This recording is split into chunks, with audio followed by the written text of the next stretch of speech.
మన్యంకొండ వద్ద చిన్నపిల్లల్ని ఎత్తుకెళ్లే ముఠాలో ఇద్దరు దొరికారు. ప్రజలు అప్రమత్తంగా ఉంటూ పిల్లల్ని జాగ్రత్తగా చూసుకోవాలని, అనుమానితులు కొత్తవాళ్లు గ్రామాల్లో తిరుగుతుంటే గుర్తించి తగిన జాగ్రత్తలు తీసుకోవాలని పోలీసులు కోరుతున్నారు.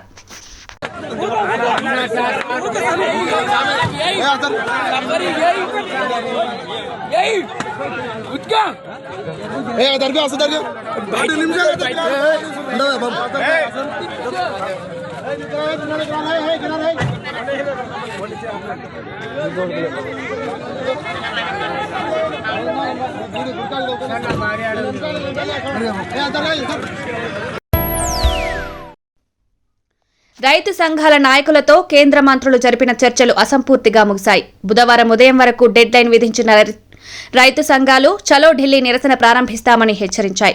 దీంతో ఢిల్లీలో ప్రభుత్వం అలర్ట్ ప్రకటించింది. రైతు సంఘాల ఆందోళనను ఎదుర్కొనేందుకు పోలీసులు అప్రమత్తమయ్యారు. ఇలా ప్రత్యేక ఏర్పాట్లతో నిరసనను అడ్డుకునేందుకు సిద్దమయ్యారు. ఇద్దరి మధ్య ఏకాభిప్రాయం కుదరకపోవడంతో రైతు సంఘాలు ఆగ్రహం వ్యక్తం చేస్తూ ఆందోళనకు దిగితే ఎక్కడికక్కడ అరెస్టు చేయాలని కేంద్ర ప్రభుత్వం నిర్ణయించింది.